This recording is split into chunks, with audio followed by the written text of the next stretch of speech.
Oh, back in the corner, we have Latavia and Janet, who are here to take video. If you want to do a quick, 1-minute interview with them, find them, seek them out, and they'll be looking for you.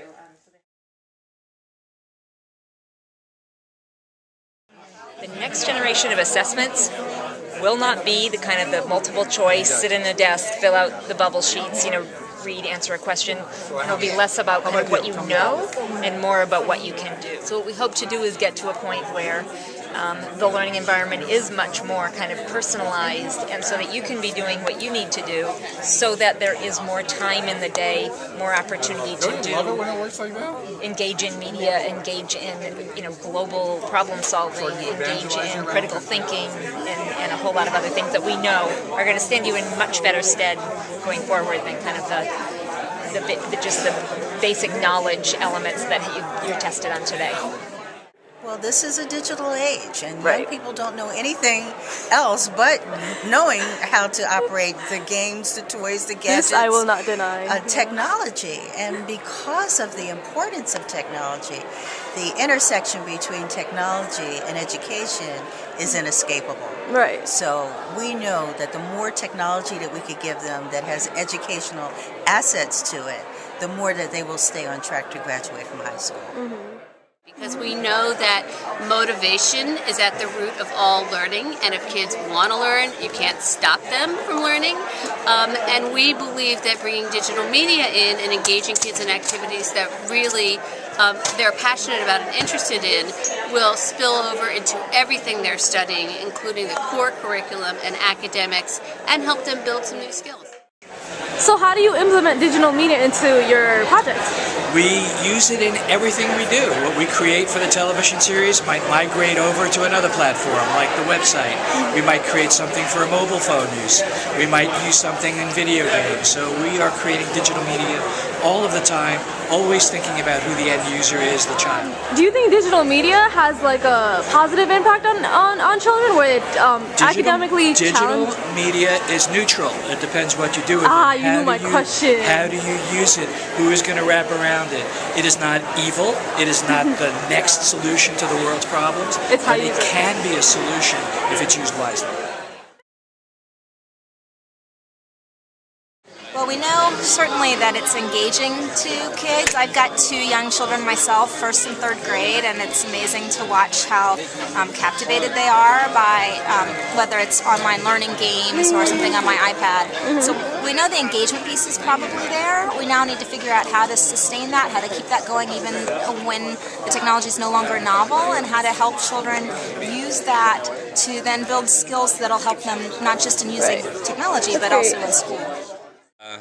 Joan from CIFIO said yesterday, you don't have to worry about usability and literacy in kids with gadgets because they know how to work it or they'll figure it out right away. Whereas older people, it's okay, let me give you a tutorial on how to use this. With kids, they'll just dive right in and start using it. What's fun is then trying to take advantage of that. If you want to know what kids are capable of and what they want to do, you just talk to them.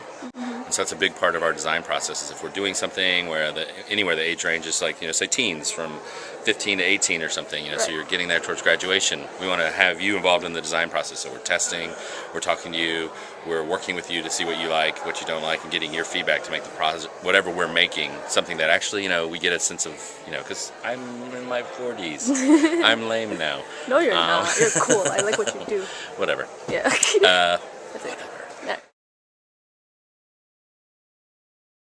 My hope is that they recognize their potential as artists, as citizens, as human beings, and are able to go out and change the world. I think our world can be a better place if we harness the creative potential of the multiracial, multicultural society that's in the process of forming, right? And I think that's my goal. I know it's part of the goal of Global Kids as well. From a youth-centered perspective, probably what's interesting is the fact that there's all of these different folks from different sectors, including sort of the school and education sector, as well as entertainment and popular culture, who are coming together to think about learning, and learning not just in sort of the traditional reading, writing, math kind of stuff, but learning that's really about what young people are interested and passionate about on their own. without necessarily always being focused on what parents and teachers think are the most important learning priorities. You know, I do a lot of speaking at schools, and I've got a lot of positive feedback because I'm a woman interested in science on TV, and I feel like I've seen a lot of young girls that had trouble finding those role models, so if I can help, I'm very excited that they would honor me thinking of me that way. I just loved the presentation from the guy who was talking about Siftios, which are these cool manipulatives, blocks that are digital that allow you to do numerous things, read, solve problems. I just thought that was the coolest thing. I think that one of the fun things is that there are new opportunities that many of us didn't have in school that today's kids do. And I think it's terrific that they can, in a sense, have, I guess what Hannah Montana would have said, the best of both worlds. They can have the best of the emerging new digital technologies, and they can have the best of what we call the traditional print. But behind it all is that power of story, the power of storytelling. That doesn't go away through all of human history. So seeing both the ideas of continuity and change, I think were really cool, and I enjoyed that. Each of us have a voice that we're able to use to move other people to action. But we have to use words, to organize those words into narrative, into story. Giving information can't move anybody. We have to narrate the meaning of the information so that it becomes emotional. We're in the emotional transportation business. When you do that, they metabolize the information. Recall, remember it, it becomes resonant, memorable, and actionable, and they will act on it. And more importantly, they become apostles or advocates, paying the story forward and its subject matter and its promise as well. Take your enthusiasm and translate that into action. And I think it was a great way to close out the session, and a great challenge to everybody in the audience. Really encapsulated what we've done over the 2 days and where we need to go. So that's what I'm taking away. It's all these big CEOs, people that run their own companies and stuff, and it's just like, where do you fit in?